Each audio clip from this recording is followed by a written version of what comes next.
We're joined now by Democratic Congressman André Carson. He's one of two Muslims serving in the U.S. Congress. Thanks so much for being with us. Peter King maintains that there really isn't enough of an effort to counter what he calls the radicalization of American Muslim communities. Is he wrong? I think the problem happens when we have these investigations in a silo and use the institution of the U.S. Congress to do so.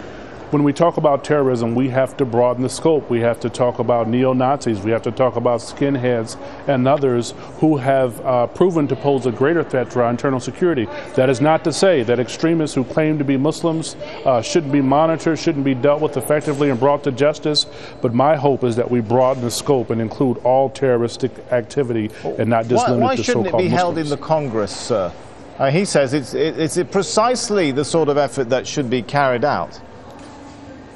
Well, I think Congress is a great start, but we have to broaden the scope. A study was released not too long ago that listed so-called Islamic jihadists at a distant 11 behind the Ku Klux Klan, behind neo-Nazi groups, behind anti-immigration groups, behind other groups. And so my concern is that the American people will be misinformed, and we will exacerbate existing tensions and hostilities in this country against Muslims. It's unacceptable, and we have to speak out on it as people of goodwill.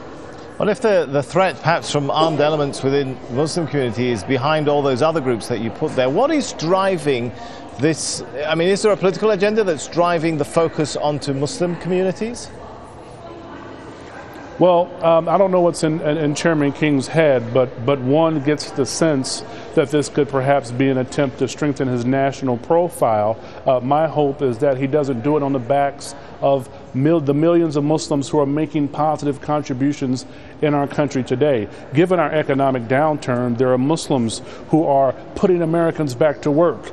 Given our worsening health condition, there are Muslim physicians in our major hospitals who are helping fellow Americans. And so Muslims are making a great contribution. We can't isolate Muslims. We need the help of Muslims to win the war against terrorism in the United States.